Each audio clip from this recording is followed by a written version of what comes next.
ये कहानी एक मिडीवियल इसेकाई दुनिया से होती है जहाँ एक हाई स्कूल का स्टूडेंट जिसका नाम रियो होता है वो एक साधारण सी सुनसान झोपड़ी के भीतर लेटा हुआ था। झोपड़ी में कोई भी फर्नीचर मौजूद नहीं थे सिवाय एक साधारण सी टेबल के जिस पर दो किताबें और एक धारदार चाकू रखा हुआ था। रियो धीरे धीरे उठता और उन वस्तुओं पर कोई ध्यान नहीं देता और ताजी हवा लेने के लिए झोपड़ी के बाहर चला आता है। बाहर कदम रखते ही उसकी नजर चारों तरफ जाती है और जहां तक उसकी नजर जाती है वहां तक ऊंचे ऊंचे पहाड़ों की सिर्फ श्रृंखला फैली हुई थी। फिर वो अपने हाथों की तरफ देखता और कुछ सोचकर एक मंत्र बोलता है जिससे उसकी हथेली पर जादुई रूप से पानी की एक छोटी सी बूंद उभर कर छलक जाती है। लेकिन ये सब कुछ दिन पहले शुरू हुआ था जब रियो ने खुद को एक सफेद और शून्य जैसी जगह में पाया था। उस अधूरी सी दुनिया में वो सोचने लगता है कि आखिर ये जगह है क्या। तभी वहां पर एक फरिश्ता प्रकट होता है। वो रियो के विचारों को पढ़ सकता था और वो उसे आश्वासन देता है कि ये स्थान कोई हेवन नहीं है। वो फरिश्ता बेहद ही उत्साहित होता है कि कई सालों बाद कोई यहाँ पर आया है, लेकिन साथ ही वो दुखी भी होता है क्योंकि रियो अब जिंदा नहीं रहा। उसकी मौत एक ट्रक से दुर्घटनाग्रस्त होकर हो चुकी थी।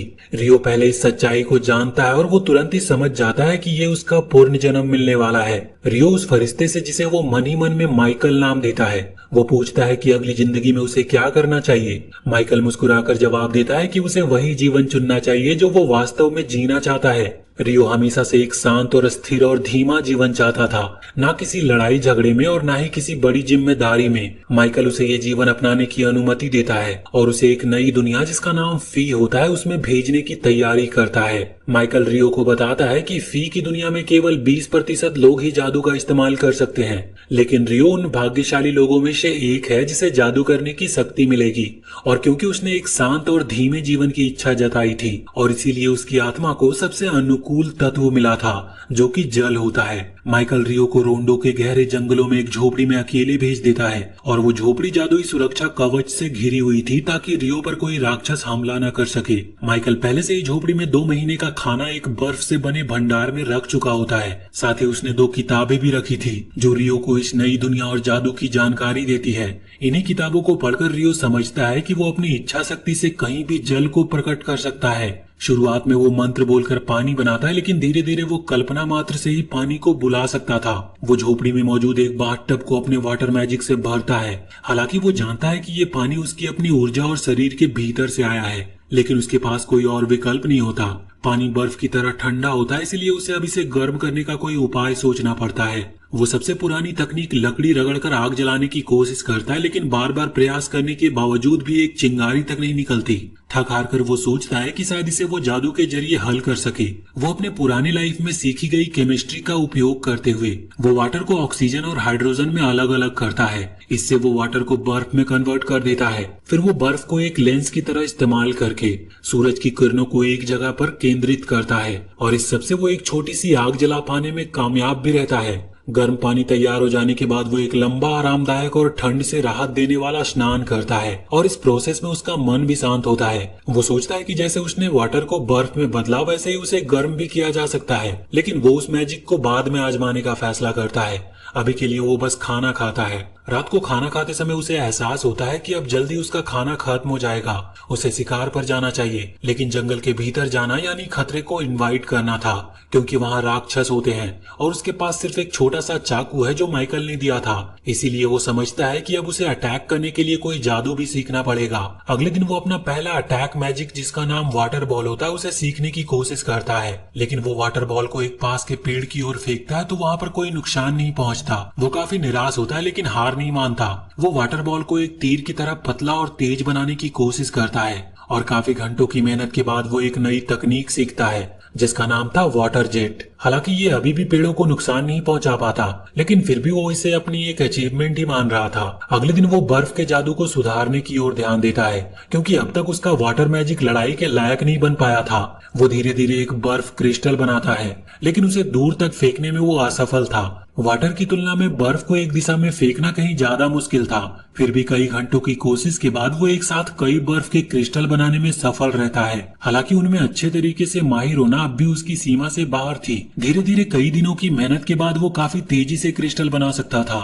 हालांकि अभी भी वो उन्हें हथियार की तरह इस्तेमाल करने में सफल नहीं हुआ था, लेकिन अब वक्त की कमी के कारण वो एक व्यवहारिक समाधान निकालता है। वो बर्फ के क्रिस्टल को भाले की नोक की तरह इस्तेमाल करने का सोचता है। जंगल की ओर जाते हुए वो एक नदी के पास पहुंचता है जहां उसे क्वार्ट्ज मिलता है। ये उसे बेहद राहत देता है क्योंकि अब अगर उसकी माना खत्म भी हो जाए तो वो उस क्वार्ट्ज से आग जला सकता था। फिर वो कुछ जड़ी बूटियों को इकट्ठा करता है, लेकिन तभी एक राक्षस जिसका नाम लेसर बोअर होता है वो उसे एक आसान शिकार समझकर उस पर हमला कर देता है। राक्षस उसके ऊपर झपटता है, लेकिन डर के मारे रियो की टांगे फ्रीज हो जाती है। वो हिल भी नहीं पाता और लगता है जैसे उसकी नई जिंदगी यहीं पर समाप्त हो जाएगी। लेकिन आखिरी पल में मरने का विचार उसे बचने के लिए छलांग लगाने को प्रेरित करता है और इस बार वो पूरी एकाग्रता से जादू का प्रयोग करता है। जमीन को बर्फ में बदल देता है जिससे राक्षस फिसल जाता है। फिर वो बर्फ की कीले बनाकर उस राक्षस पर फेंकता है जो उसकी बॉडी में घुस जाती है और इस वजह से वो राक्षस वहीं पर मारा जाता है। और ये घटना ये साबित कर देती है कि जब जरूरत हो तो इंसान अपनी सीमाओं से परे जाकर कुछ भी कर सकता है। रियो ने मजबूरी में अपने जादू का बेहतर इस्तेमाल किया था। हालांकि ये उसकी पहली जीत थी, लेकिन वो जानता था कि वो अभी भी एक सच्चा जादूगर बनने से बहुत दूर है। वो अपनी झोपड़ी में लौटता है और तुरंत ही मॉन्स्टर कॉम्पेडियम नामक किताब उठाकर राक्षसों के बारे में पढ़ना शुरू करता है और वो जल्दी जान लेता है कि लेजर बोअर तो सबसे कमजोर राक्षसों में गिना जाता है। किताबों में मौजूद जानकारी से उसे समझ में आती है कि अगर वो जीवित रहना चाहता है तो उसे आने वाले खतरे को पहले से पहचानना होगा।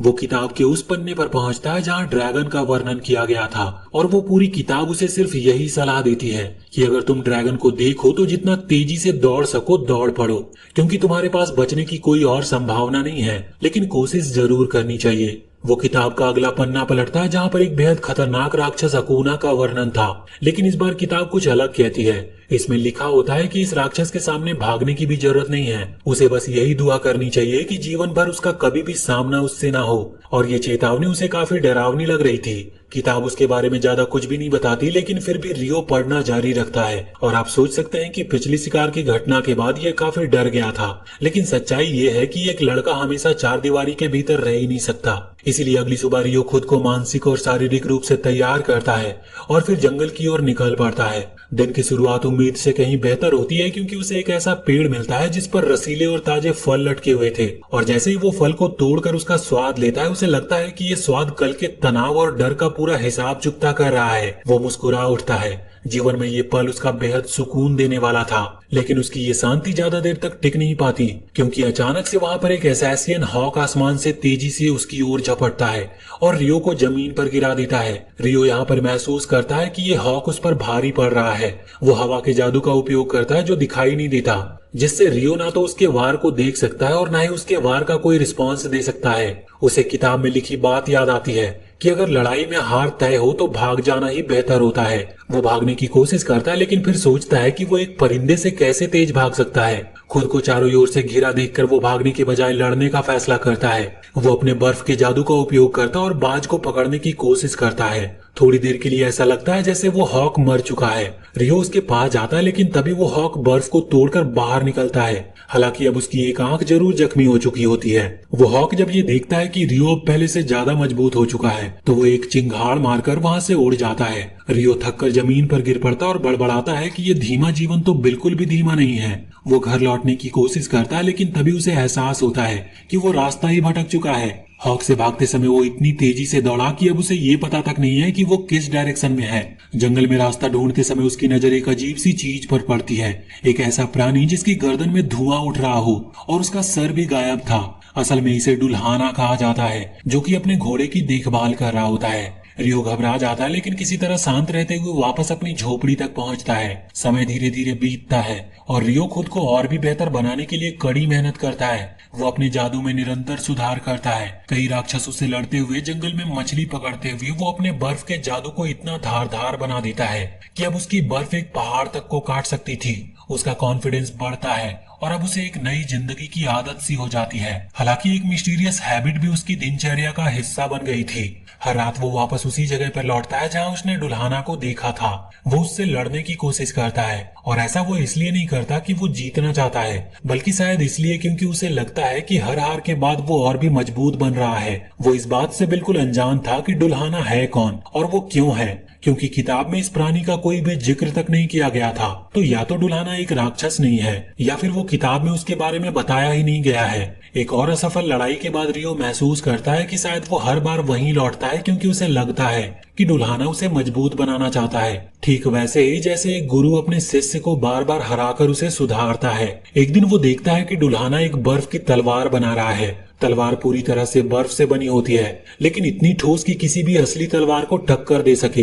डुल्हाना चुपचाप वो तलवार रियो की ओर बढ़ाता है। रियो बिना कोई सवाल किए उसे ले लेता है और उसी पल डुल्हाना शांतिपूर्वक अपने घोड़े पर सवार होकर वहां से चला जाता है। इसके बाद के कुछ दिन काफी शांतिपूर्वक बीतते हैं। वो लगातार अपने प्रैक्टिस पर ध्यान फोकस करता है, शिकार करता है, खाना पकाता है और हर दिन वो खुद को थोड़ा बेहतर बनाने की कोशिश भी करता है। लेकिन ये शांति ज्यादा देर तक नहीं टिकती। एक दिन जब वो हमेशा की तरह अपने अभ्यास में लीन होता है, अचानक से वो उसी हॉक को सामने देखता है। लेकिन अब वो पहले जैसा नहीं था। अब वो बिल्कुल काला हो चुका था और बहुत ही बड़ा दिख रहा था और उसकी एक आंख भी गायब थी।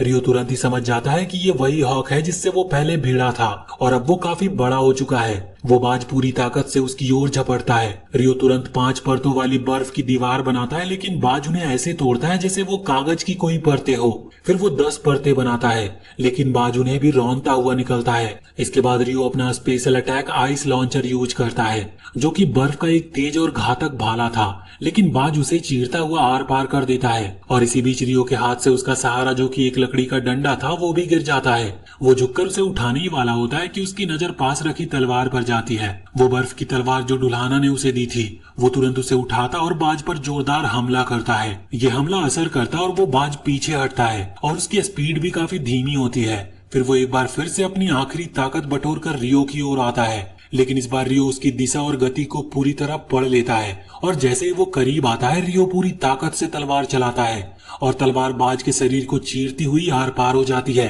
वो बाज जमीन पर गिरता और रियो उसके पास जाता है। वो जानता है कि ये वही बाज है जिसने उसकी एक बड़ी परीक्षा ली थी और अब उसकी जान भी जा चुकी है। लेकिन रियो उस बाज पर गुस्से से नहीं बल्कि सम्मान से देखता है। वो महसूस करता है कि ये बाज बदला लेने नहीं बल्कि उसे चुनौती देने आया था और उसकी उस चुनौती ने ही रियो को मजबूत बनाया है। रियो अपना सर झुकाकर उसे अंतिम विदाई देता है और वो उसकी जान सम्मान पूर्वक अपने हाथों से लेता है। वो तलवार निकालता है और बाज की सांसें थम जाती है। वो वापस लौटने ही वाला होता है कि तभी उसे किसी भारी और विशाल प्राणी के आने का आभास होता है। पेड़ों के बीच से एक विशालकाय ड्रैगन निकलता और रियो के पास आता है। लेकिन हैरानी की बात ये होती है कि ड्रैगन उससे बात करता है, सीधे उसके मन में। वो टेलीपैथी का इस्तेमाल कर रहा था। ये देखकर रियो काफी हैरान हो जाता है कि वो ड्रैगन की आवाज को सुन सकता है। ड्रैगन भी खुश होता है क्योंकि वो कई सालों बाद किसी इंसान के साथ अपनी टेलीपैथी साझा कर पा रहा था। ड्रैगन रियो से पूछता है कि क्या उसने कहीं पर कोई विकसित बाज देखा है। रियो जवाब देता है कि हाँ, उसने उसे देखा है और अब वो उसे मार चुका है। ड्रैगन ये सुनकर बहुत ही हैरान होता है। वो पूछता है कि एक आम इंसान कैसे इतने बड़े क्रिएचर को हरा सकता है। रियो उसे अपनी तलवार दिखाता है। ड्रैगन उसकी तलवार को देखकर तुरंत पहचान जाता है कि ये तलवार फेरी किंग का है। वो काफी आश्चर्य से पूछता है कि रियो ने ऐसा क्या किया कि उसे ये दुर्लभ तलवार मिला। हालांकि ये बात तो रियो खुद भी नहीं जानता कि ये तलवार उसे कैसे मिल गई। वो बस इतना कह पाता है कि ये तलवार उसे एक मिस्टीरियस क्रिएचर डुल्हाना ने दी थी। ड्रैगन कुछ पलों के लिए शांत रहता है, फिर गहराई से सांस लेता है और पूछता है, क्या तुम जानते हो कि यह तलवार किस प्रकार की शक्ति के लिए है। रियो अपना सिर हिलाता है और कहता है कि नहीं, मुझे नहीं पता।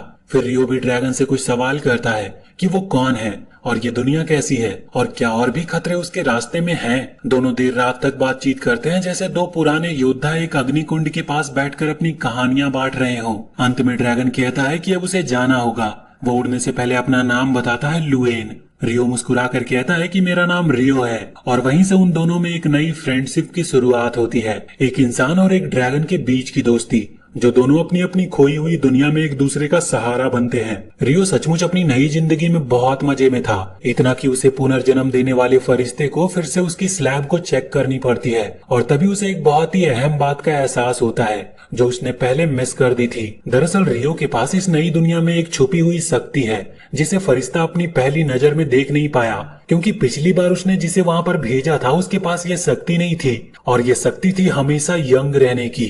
यानी कि अब रियो कभी भी बूढ़ा नहीं होगा। और अब असली सवाल ये था कि रियो इस शक्ति का इस्तेमाल कैसे करेगा और इसका मतलब उसकी जिंदगी के लिए क्या होगा। और ये सवाल भविष्य के लिए कई सारी सीक्रेट्स और संभावनाओं को जन्म देता है। और इसी के साथ ये पार्ट यहीं पर खत्म होता है। और अगर आपको आगे की कहानी जाननी है तो कमेंट सेक्शन में हमें जरूर बताएं और वीडियो पसंद आई हो तो चैनल को सब्सक्राइब करके बेल आइकन जरूर दबा लें।